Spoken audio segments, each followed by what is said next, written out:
Hello and welcome back to Naked Expat channel. Somebody commented on one of my other videos about, can you talk a little bit more about health and fitness? You seem quite fit. And I thought, well, thank you very much. It's a compliment. You know, you need glasses, mate. But no, I certainly am fitter. And I thought, actually, hang on a minute. That's a really positive thing that I can talk about. Because I wasn't always fit. And not just about me, but in the West, I used to go to the gym every now and again, but I was always enjoyed a little drink and I used to be a smoker. And I've had a battle against smoking all of my life. What helped me stop smoking about 3 or 4 years ago was that I went from vaping, and it was a good stepping stone.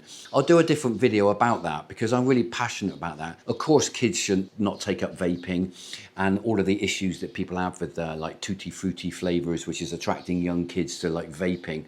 And there's no need for it. Yeah, I totally understand that.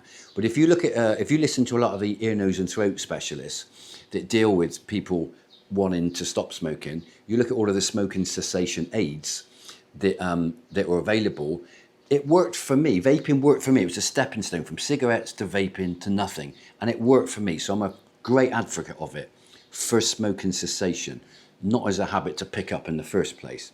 Definitely not. And of course, yeah, I had a battle with it all of my life. Finally cracked it. But it took a lot of time. But I am proud of that achievement.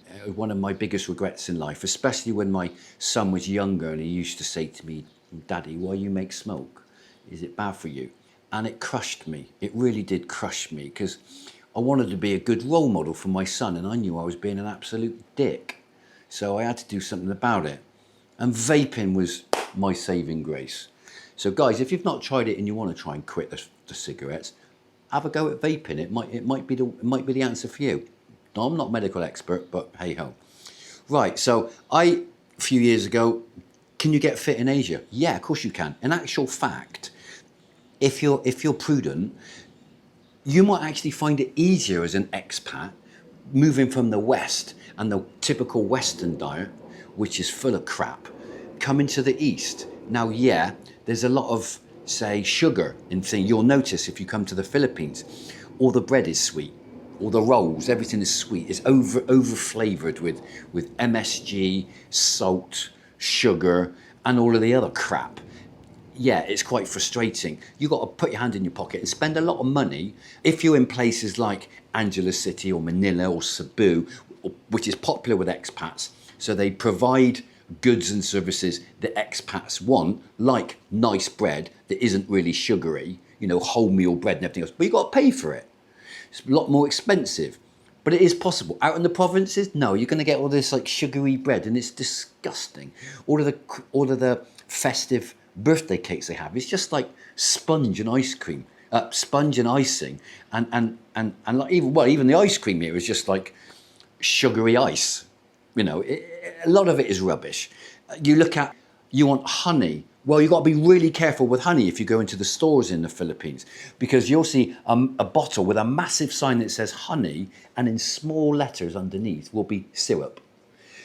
Whereas, of course, you wouldn't get away with that in the West because the main ingredient is syrup. So it would be syrup, honey flavoured, or honey flavoured in small letters, and then big letters syrup, because it's trade descriptions. And there's laws against that. In the East, no way. You pick it up, oh look, there's honey, and you buy it. But it's not honey flavoured syrup. You've got to be so careful.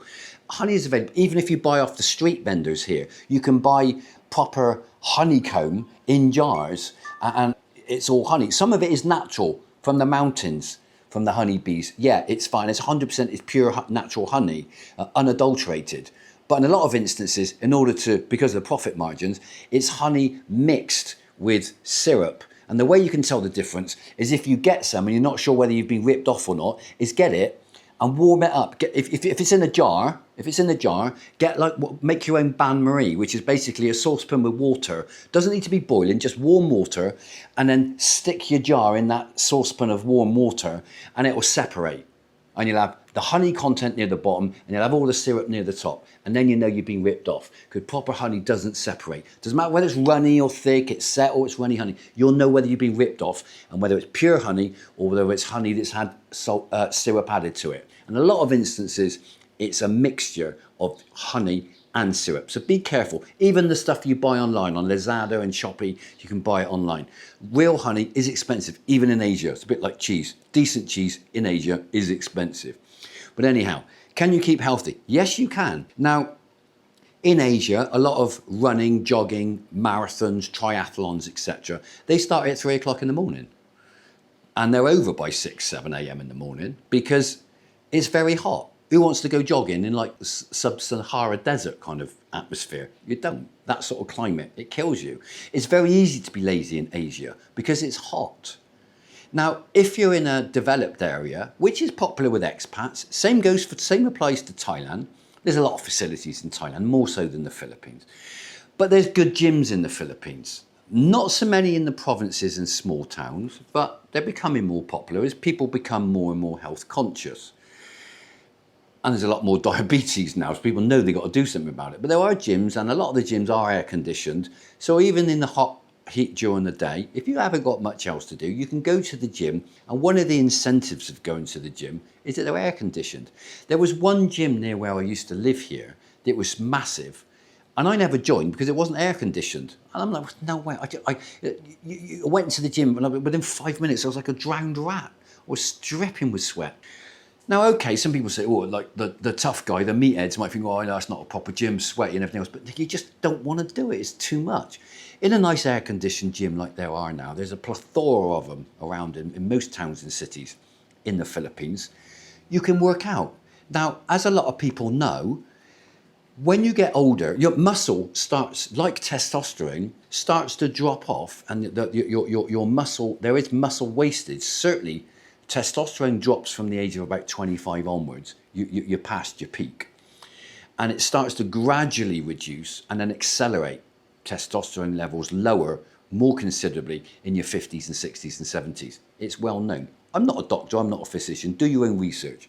And if you want, you can believe ChatGPT and Grok as well. You know, most of their research is 10 years old, but it's a well-known fact. And also with muscle wastage, as you get older, your muscles waste. Now, that doesn't mean to say you can't put on muscle, because you can. I got more muscle now. I'm in my late 50s. I got more muscle now than I had when I was in my 40s. So it is down to mentality, exercise and everything else. But where you might make a mistake is, and this comes back to like my old nutrition days, I've had to re-educate myself because I studied food nutrition as part of catering, and that was back in the mid to late 80s and 90s. And then it was very much low fat, high carbs, fruit and vegetables, 5 a day. And that type of mentality, that type of fitness is being debunked. It's been scientifically proven that is not, for most people, the most optimal diet. And Dr. Atkins, the Atkins diet, which was high protein, high fat, was onto something. A lot of other nutritional experts in the 50s were the same. They were extolling the virtues of a whole food diet. But unfortunately, because of mass agriculture and highly processed foods and profit margins, in the West, you're subject to all of that crap. Unfortunately, it's being embraced by Eastern cultures as well now, as I've mentioned on the previous video. But in the best case scenario, moving away from that typical Western diet, which is massively unhealthy, hence all the diabetes and obesity, if you at least adopt a whole food diet, so basically, if it's got a label on it, don't eat it, or if it's got ingredients that shouldn't have anything more than 2 or 3 of them. So if you buy anything in a packet or can, in a wrapper that's got lots of ingredients and lots of things, all gobbledygook, don't eat it because it's crap. Eat whole foods. Some people think there's nothing wrong with fresh fruit and vegetables and a balanced diet. No, there isn't. Who am I to say it's not? I'm pretty much keto and carnivore, and I understand a lot about ketosis. I also get TRT treatment, which I'll touch on in a different video because some people have asked me about that and it's fascinating. But essentially, the majority of people, guys, if you're younger, and this maybe doesn't apply so much, but as a general rule of thumb, men and women need to have approximately 1 gram of protein per kilo of body weight. So therefore, I'm nearly 80 kilos, so I should be eating at least 80 grams of protein a day throughout the day. Doesn't matter whether you eat 1, 2, 3, 4 meals a day, but you should be having that amount of protein. Now, most adults active adults do not even, in the West, do not even eat that amount of protein or high quality protein. They might eat that protein, but combined with a lot of crap. So 80 kilos, I should be eating 80 grams of protein a day. When you get older, there's a fascinating documentary on Netflix that talked about the longevity of the most popular countries in the world and what their diet, lifestyle, nutrition was like. And one of the common threads between all of these cultures where people live the longest was active social life, where they mingle with other people of similar age.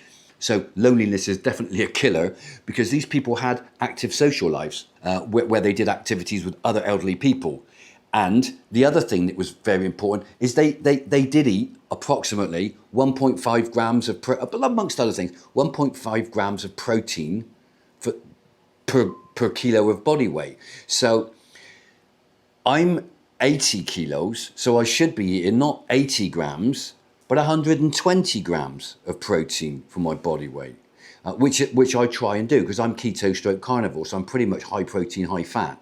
And so I've had to re-educate myself. I'm not a physician, I'm not a medical doctor, I'm not giving you medical advice here. I'm telling you what works for me, and I've noticed a phenomenal change. And yeah, I am sort of quite ripped, and I've dropped from about 24% body fat. I did a DEXA scan I can do in my gym, you know, it's fantastic. It does all your scan and everything else. And I dropped from about 24% total body fat to a total body fat of, I think, around about 8 at the moment, which is unbelievable. It's like, you know, my body's age, my metabolic age is 41. Now I'm nearly 60, which is great. Now, don't mean anything if you fall off your motorcycle, you'll get hit by a car, get hit by a bus or whatever. Don't mean anything. But I'm a solo parent. I got an active son who's nearly a teenager, you know, keeps me on my toes. I want to be fit and healthy. I don't want to be coughing my guts off and be a smoker or heavy drinker anymore. You know, those days are gone. So yeah, fantastic. Good diet. And as everybody knows, number one, remember this, you're probably not eating enough protein. So you should have at least 1 gram of protein per kilo of body weight, or 1.5 optimal.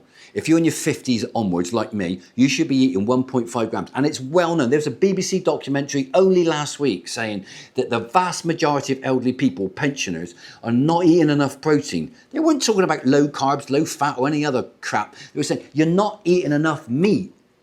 And a lot of elderly people, they go off their food. You know, they don't want to eat anything anymore. They become lethargic. And it's a snowball effect. It's a double-edged sword, because the less protein you eat, the less nutrition you have, the less active you want to be. You feel lethargic. You don't want to get off the sofa. And of course, everything's self-perpetuating. You've got to move them joints. And when you're working out, you don't have to lift really heavy weights, but you can't just go walking around. You can go for a little walk. If you're morbidly obese, you've got to start somewhere. And of course, if you're very, very heavy, you've got to slowly walk and walk and walk before you can start jogging, because you've got to get that weight off. Of course, you're damaging your knees and your ankles. You physically can't do it if you're very overweight. But once you get going and you get into a routine, you do need to have resistance, because what resistance does is it helps to build muscle. I don't want to be a bodybuilder. It doesn't matter if you're a man or a woman. Women are scared about building muscle. They don't want to look lumpy, because it's in the mind. But you need muscles, because if you build muscles protect your joints. And the problem when you get older, certainly with things like osteoporosis, is your bones get weaker. How many people do you know that are elderly, they fall over and they break their hip?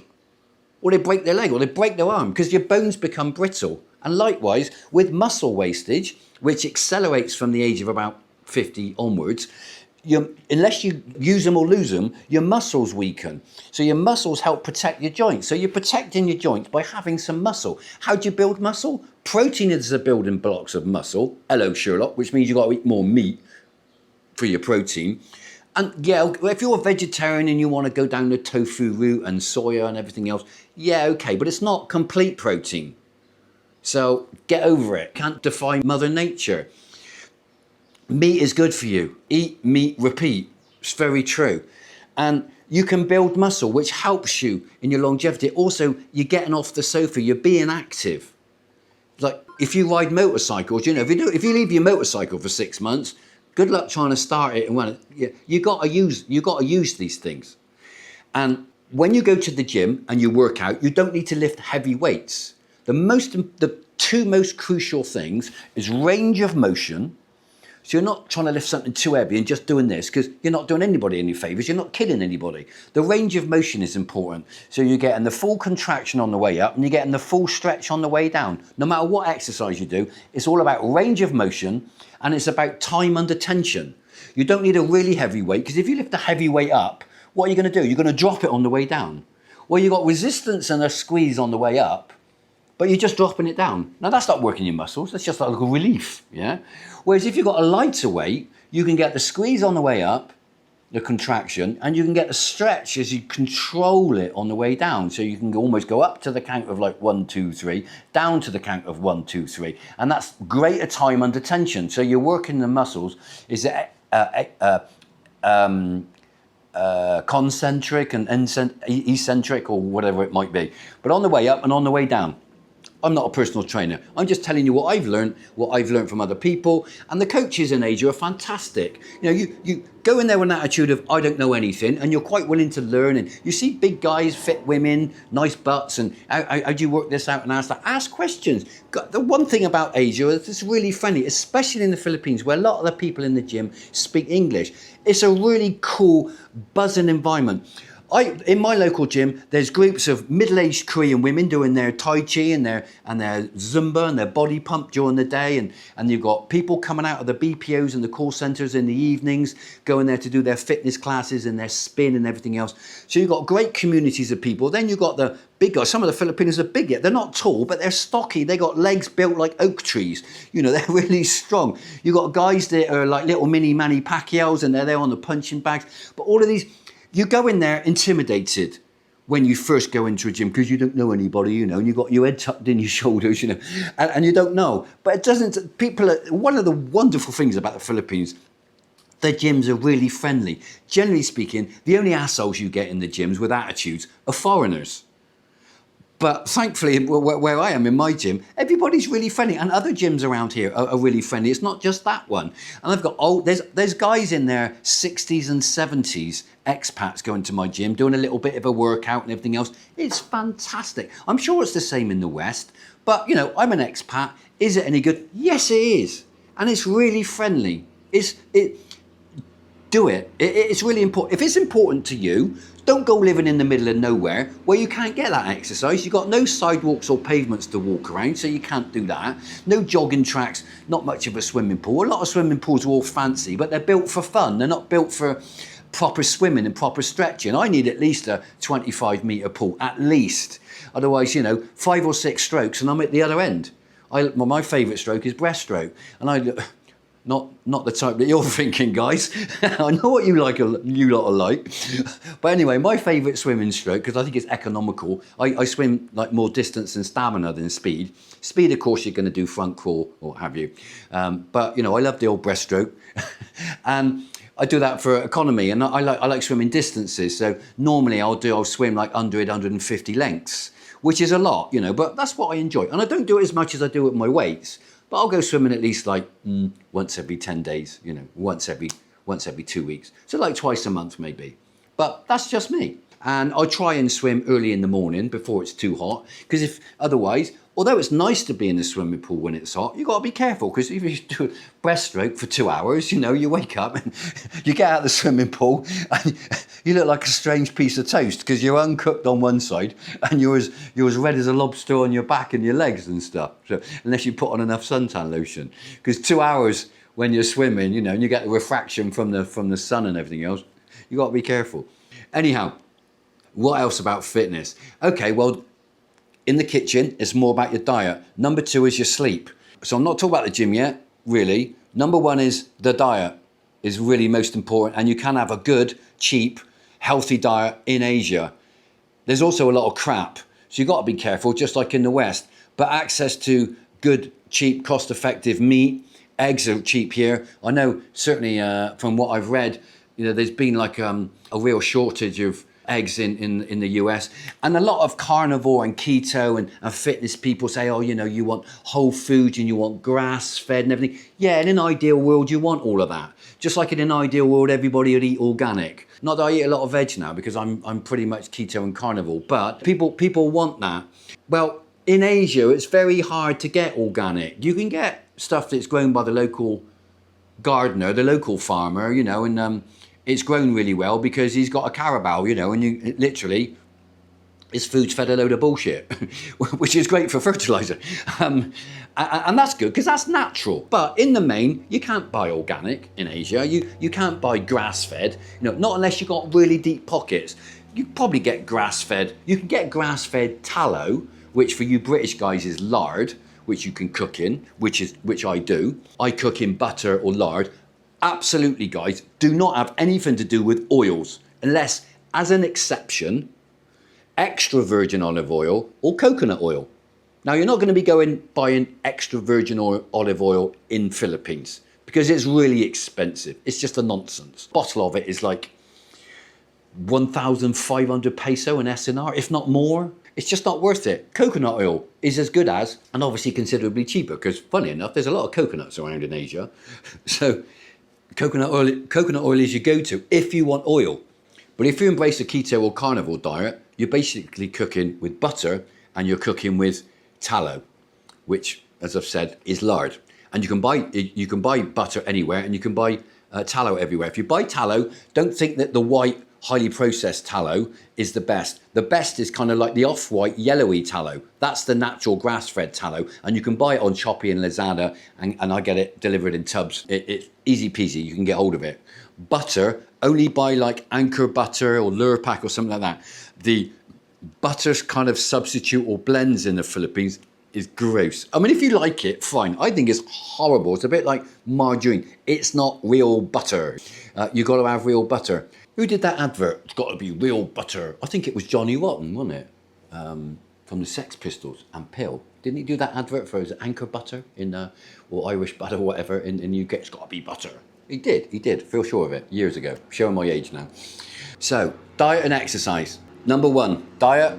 I mean, go on a diet, but your actual nutrition, food and nutrition, and eating enough protein and enough fat. You get your energy from the fat, not from the carbs. Low carbs is what I have found is the best for me.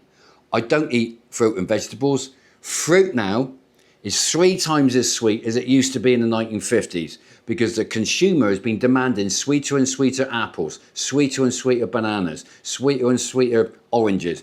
Everything is like 3 times as sweet now. Well, why is that a problem? Everybody likes sweet fruit. Well, Asia, for example, Asian bananas are quite small. But lo and behold, I think he was British. Thank you, Mr. Cavendish. The Cavendish banana, which is the traditional larger banana that we get in Europe and probably in the States, is not very good. A lot of people know that this very small Asian bananas are really, really tasty. And they really taste the bananas, whereas the Cavendish banana can be a bit bland. But irrespective of that, the vast majority of fruit now is 3 times as sweet as it used to be in the 1950s because the consumer is demanding sweeter and sweeter fruit. And with that in mind, it's been genetically modified over the decades to become sweeter and sweeter. The problem with that is the fructose, the fruit sugar content, is increased 3-fold. Surprise, surprise, sugar is not very good for you. No wonder people are becoming type 2 diabetic. It's bonkers. Combine that with the modern farming techniques for mass production of food with pesticides and fertilizers. That's why most vegetables aren't any good for you because they're sucking all that crap up from the soil. And also GMC, genetically modified crops. You're messing with Mother Nature. I don't agree with it myself, personally. If you do, then great. I don't like the idea of it myself. Moving on from that, in Asia, a lot of people are conscious about steroids within food and the actual health of the animals. Yeah, it is a concern because grass-fed things and free range, yeah, it makes a lot of sense. You'll notice in Asia that I buy trays of eggs because I eat a lot of eggs. And I've noticed that there's always a variance. Now you can spend a lot of money getting kind of free range eggs in Asia and you can crack them open and they all kind of look the same color. What you'll notice when you get eggs from the market is that sometimes you'll crack them open and the yolks will be yellow, and sometimes you crack them open and they're bright orange. And a lot of people, one of my friends who's British said, "Oh, that's a really good egg. Look at the color of that yolk. It's really healthy. It's bright orange." And I'm like, "No, it's not, mate. You know, the chicken has been fed a load of additives and crap within the bird feed in order to produce that fake looking colour. It's like natural salmon, wild salmon. What colour do you think it is?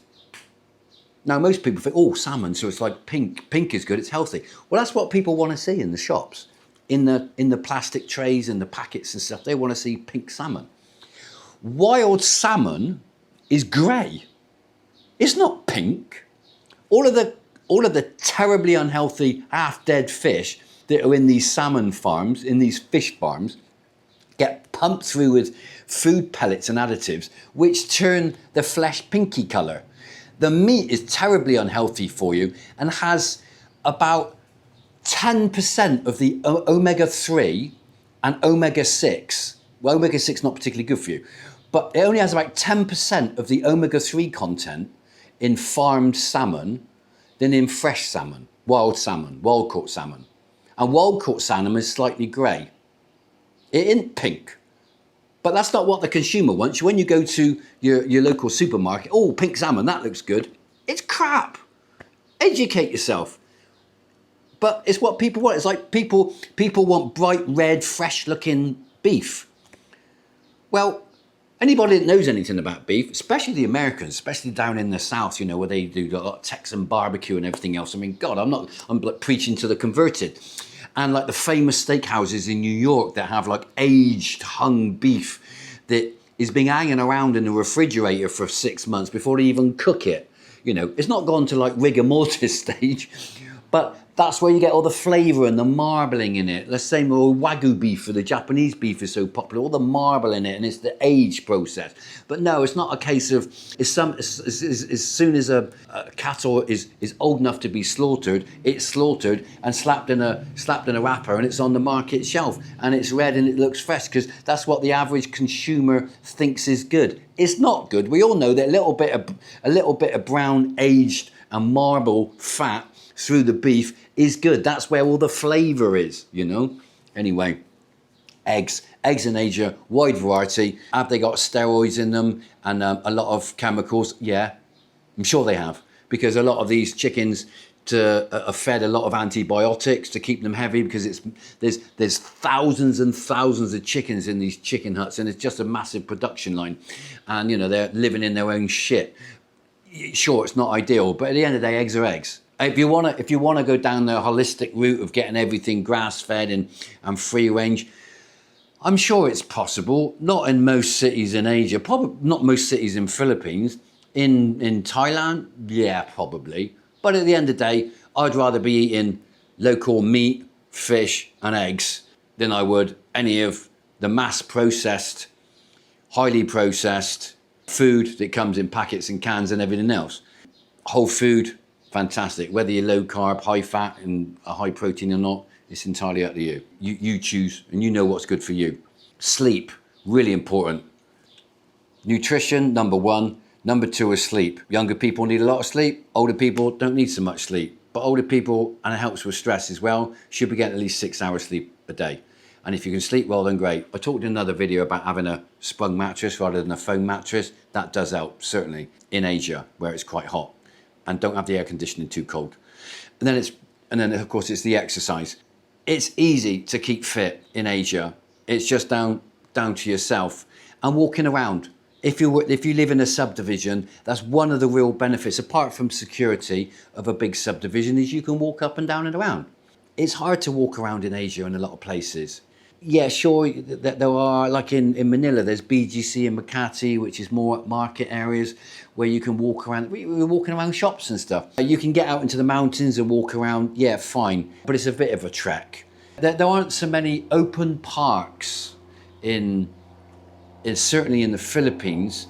Some of the Freeport zones are great, but there aren't so many open parks. In Freeport zones, certainly like the Clark Freeport zone, there's masses of wide open spaces in parkland, which is fantastic, but it's unusual. One of the things that I miss about the UK is being able to walk in the woods. When I visit my friends in Sweden, walking through all the pine forests and stuff, being able to walk in Rome and stuff, and you can't really walk in Rome too much in Asia. I don't play golf. I suppose you can walk in Rome on a golf course. Yeah, no problem, and get some exercise there. That's okay. That's quite nice if that's what you want to do. Apart from that, there's not a lot of open public spaces, and I mean a lot of wide open spaces. Not that I know of. And Clark and New Clark City and stuff all around there. Yeah, that's different, but it's unique to a specific area of the Philippines. And you can go hiking and stuff. Yeah, fine, but that's a little bit more hardcore. To join gyms in the Philippines isn't particularly expensive. The one I go to is Anytime Fitness, and it's open 24/7, so you can go whenever you want. So if you wake up in the middle of the night and want to go to the gym, you can. It caters for people that work night shifts, different times of day and night, and they can go into the gym. It's fantastic. You've got showers there and everything else. It's air conditioned, and you've got some pretty good equipment. Gyms in the Philippines generally, and you can get discount for seniors. Not part of the Philippines seniors discount scheme, which us foreigners not allowed to, but the business itself has cheaper rate for seniors. I'll be able to get that next year. At the moment I can't. But the gyms range from about 1,800 peso a month to about 2,800 peso a month. So if you think 2,000 to 3,000 peso, 3,000 peso a month would be top end. But normally about 2,500 peso a month for a gym membership. Well, you can very easily spend that just having a few beers with your friend. So it's not much for a month's activity of fitness, and you can go there 2, 3, 4, 5 times a week. You need time to rest and not be at the gym, and have a life. But when you're there, make it count. Nutrition, which is relatively straightforward if you know what you're doing and you try and avoid the sugary crap. Sleep is underestimated how important it is, especially if you're working out. Your body needs time to rest and recuperate. And you will find that you'll sleep better if you're not smoking and drinking a lot and you're going to the gym and exercising, because you get tired. You have a deeper sleep. I'm not talking about sleep as in you go and get drunk and pass out, because then you just have a shallow sleep. You don't have REM, which is rapid eye movement sleep. You don't have a deep quality sleep. It's all about quality rather than quantity. You're better off having REM sleep for 4 hours than you are passing out for 8 hours. Because that 8 hours sleep isn't high quality sleep. But I'm sure most of you know that already. Now finally, what I'd like to touch on briefly, I mentioned it a little while ago. Women, when they go through the change from like 50 or whatever with menopause, they've been treated or had the ability to have HRT, hormone replacement therapy, for quite some time, because it's a recognised diagnosis that as women go through the menopause, they need help along the way with their estrogen levels and everything else, and they can get moody, feel very lethargic, and not feel very great at all. Women have been able to benefit from HRT treatment, hormone replacement therapy, for decades. Us men have been left out in the cold. That's changed. Now, some people have mentioned to me about, well, what about TRT? What about testosterone replacement therapy? And I've looked at this for quite some time in Asia, and in a nutshell, is it possible? Yes.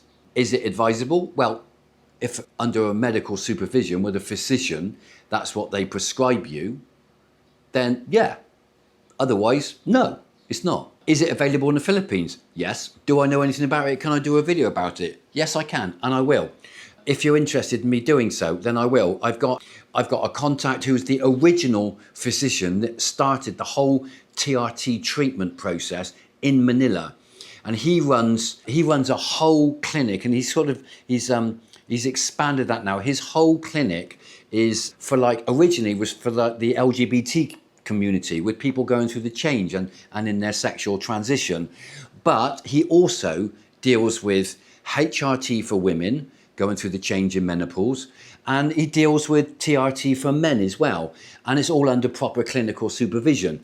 Is it cheaper than you guys get TRT treatment in the West? Yeah. And before you keyboard warriors go tapping around again with Mr. Itchy Fingers, I was accused, which I was quite hurt by. I'm talking about wills, and I'm talking about if you don't have a high quality international financial advisor that you can trust, let me know and I'll put you in contact with somebody that I know. And people accuse me of advertising. I'm like, hang on a minute, I don't need your money, and I'm retired. I'm just trying to do a good thing, because if your car breaks down and you can't fix it, you need a mechanic. Now, if you don't know one, You want to go to a nice mechanic. I can save you a lot of time by giving you the right person, giving you a good mechanic. In that context, for your financial investments, if you want a good offshore financial advisor, if you know what you're doing, fine. I'm not advertising. I don't know this doctor. I know this doctor quite well, but there's nothing in it for me. If you guys are interested in TRT treatment, which can be a rip-off in Asia and can be completely fake, or you can get the real thing from a trusted expert, a trusted physician, and have it all monitored and professionally catered for you and prescribed for you. If you're interested in that, I'll do a video about it because I know the top guy. If you're not interested in it, I won't do the video. Let me know. There's nothing in it for me. There's no skin off my nose. At the end of the day, people in America, especially in America, American guys that have, thank you guys, that have subscribed to my channel, that have had TRT treatment already, or they're considering it, or they're under some sort of prescription. They want to retire to Asia, and of course, because it's treatment, it's healthcare, it's not steroid abuse, it's not performance enhancing drugs, it's not PEDs, they're not roided up, juiced up or whatever you call it. They want to be able to maintain their prescription when they come to Asia. So it's a very valid question. Can I still get it? Guys, yes you can. Can it still be monitored professionally because that's what you want? Yes it can. Can I help you and introduce you to somebody? Yes I can. If you guys are interested. If you're not interested, I won't do a video on it. I don't care. If you're interested, I'll let you know because I think it is important. If you Google TRT, for example, Philippines, there's one company, I think they're based in Cebu, and they've got all of the domain names. So whenever you search anything online for TRT for men for Philippines, boom, you end up with this company in Cebu. But they're not the original. I don't know what they're like. They might be very, very good. All I know is I know the original guy that set up the whole LGBT and testosterone and steroid estrogen type treatment for men and in the gay community, LGBT, and then have expanded that onto TRT. And he's a real specialist. And you can go and visit him in Manila. You can also do web conferences with him. He's very reasonable. And the other thing, which is really important, unlike I think a lot of treatments that you do get, there's a company in, I'll cover this more in a video. There's a company in Thailand, I think it's called Pulse, and they're in the Philippines as well, and they do their own like homebrew stuff. I've got some stuff here which is testosterone cyprinate, and they do all that, which is like their own local moonshine. But compared to like the strict OEM original testosterone treatments, which is like this stuff, it's that's where they make their money. That's where they got their margins. So I can do a whole video on that if you guys are interested. The key thing is always, and it's not a fast track to anything, the key thing is always is your diet, adequate sleep, and then resistance training in the gym. Doesn't need to be heavy weights, but you need to be able to build muscle, and it is important. Depending on your testosterone levels, if you're a guy, if you're like I was under 300, which is pretty low, then you can nudge that up to like 600, which is like a good level, a healthy level, or you can go for optimum, which, I'm not a medical professional, but I think it's about 900, and that's optimum. If you're working out and you're pushing yourself, you want to build muscle in the gym, and you're in your 50s and 60s and 70s, you want the higher testosterone levels. If you're feeling a little bit frisky and you've got a lovely young girlfriend, because I know some of you guys want that, and you preach that, then you don't want to be popping blue pills, because the vast majority of heart attacks that I know of as an expat that's happened with Westerners coming to Asia have been when they've been drinking and they've gone a little bit droopy, they've got a lovely girlfriend, so they start taking their Viagra. Viagra and alcohol, whoa, guys, recipe for disaster. A lot of heart attacks have happened that way. Why not be fit? Have your testosterone levels monitored, and under the monitoring of a physician, have a prescription and a prescribed treatment process like you guys can get in America, like guys can get in the UK, and I'm sure in Europe and Australia, under the supervision of a physician. Can you get that in Asia? Oh yes you can. Can you get in Asia and the Philippines? Oh yes you can. Is it better value for money? Oh yes it is. Trust me, it is. And I know that you can, depending on who you use, rather than having a local cocktail moonshine, you can get an official, highly regulated, official OEM testosterone treatment product, and you can pay wholesale for it.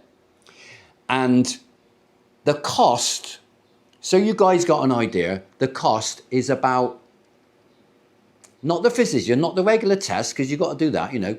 The physician's going to cost you about 2,000 peso every time you see him, yeah? 6 months testosterone treatment is going to cost you about $100 for 6 months. So I don't know what you guys pay in America or in Europe, you know, in the UK, low testosterone, you're probably able to get it on the NHS, yeah?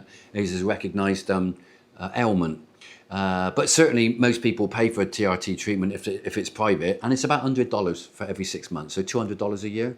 And of course you've got regular blood work, but as you get older in Asia, you're probably going to want regular blood work anyway, from either SG, which is the Singapore diagnosis, SG diagnosis, or high precision. That's the main ones in the Philippines. Anyway, if you want me to do a video on that, I'll do one. Just let me know, and I know a little bit about it, and I'll tell you guys about it. So right, that's my little monologue for today on health. I'm not a doctor, I'm not a personal trainer. I've learned a lot from personal trainers and stuff in the UK previously. Then I went off on a tangent, and I was a biker and I was drinking and smoking and stuff. And I got back into my fitness in my 50s, and I'm definitely fitter now than I've ever been, and I feel fantastic.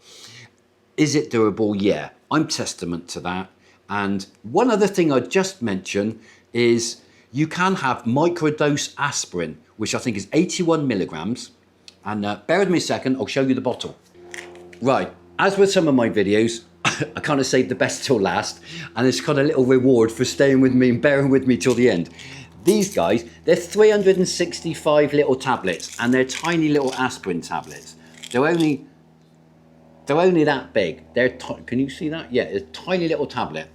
There's 365 in this bottle. Why? One a day. Surprise, surprise. 365 days in the year, in most years. And 365 tablets, microdose aspirin. Now, why? I'm not a doctor. I'm not telling you, okay, this is self-medicating. But I read an interesting article in The Lancet. I don't read medical journals a lot, but it was peer research, peer reviewed, and it's a Lancet article. And also, surprise, surprise, I went on the NHS website in the UK for the National Health Service, and they also said, if you're over the age of 50, it's prudent in most instances, again, unless you're a physician or doctor, or you've got some sort of pre-existing medical condition that would contradict this, what I'm about to say, then go with that advice. Don't go with this. And this is, again, well, it's not really advice, it's just an observation. Microdose, 81 milligrams, I believe it is, yeah, 81 milligram baby aspirin, one a day, microdose, and even on the NHS UK website, it says everybody over the age of 50 as a preemptive treatment should take one of these a day. Has that had any effect on me? Well, funnily enough, yes, it has. Because I noticed up until about 6 months ago, and I think I've been taking this, for about 6 months, about half empty now. I noticed about a year ago that occasionally I'd have like a little bit of jabbing pain. Not really like a heart palpitation from drinking too much coffee, but it was more like a little jabbing pain every now and again. I was saying, oh, actually, hang on a minute, a little bit uncomfortable with that. Now, I had scans and stuff and everything else, and although I'm naturally got a relatively high cholesterol, funnily enough, I've been on keto, high protein, high fat diet, and my cholesterol's gone down. So, at least people say, oh, low fat diet if you've got high cholesterol, and an endocrinologist in the Philippines, you go to anyone, and within 5 minutes he said, have a statin. No way. My cholesterol level's gone down since I've been on keto and carnivore. So forget that. My cholesterol level is naturally high. Years ago, the acceptable level used to be about 300, and that was fine. Anything above 300, and people would say you've got high cholesterol. Because Big Pharma have been pushing it, that's gone down to 200, gone down to 100. So now if you've got a LDL, bad cholesterol level of 100 or more, statin. One of the worst things you could possibly do. You Google cholesterol on YouTube and look at the physicians, the very highly regarded physicians on YouTube, and they'll educate you about LDL cholesterol, which is the bad cholesterol, and HDL cholesterol, which is the good cholesterol. And funny enough, which most endocrinologists haven't got a clue about anywhere in the world, not just in Asia, because their education was at medical school in the 70s and 80s. and they haven't gone back and updated it, just like I didn't with my food and nutrition. I had to update it myself because I believed in old school stuff that's been debunked. Likewise, cholesterol levels are increasingly becoming debunked now. And with HDL, and which is happy cholesterol, HDL good cholesterol, LDL low cholesterol, there's different sizes. There's large molecule and small molecule that we don't talk about. Large molecule LDL bad cholesterol is not bad for you. It's sort of being proven now because it doesn't block anything. It's the small molecule one, LDL, that you need to be careful about. Do your own research. I'm not a medical physician. But anyway, cholesterol levels, statins. If you're on statins, go on a keto and carnivore diet, and trust me, probably after a while, you won't even need statins anymore. But anyway, aspirin, very, very good as a preemptive measure for any potential heart attacks. People do have heart attacks, funnily enough, and even the NHS say it's not absolutely written in stone, but it's a general thought that microdose aspirin, and this is like, this year's supply cost me 180 peso, I think, something like that. You know, $3 in your money, in American money, like £2 for a year of aspirin microdose, one a day, and just take it. And I have noticed that I haven't had any of that sort of little occasional little jabbing pain in my chest. Not anymore. That's a little tip. I hope you found some of this interesting. Have a great day. If you haven't liked and subscribed, please like and subscribe and hit the notification button. It does help my channel. And thank you for sticking with me. Have a wonderful day. Enjoy.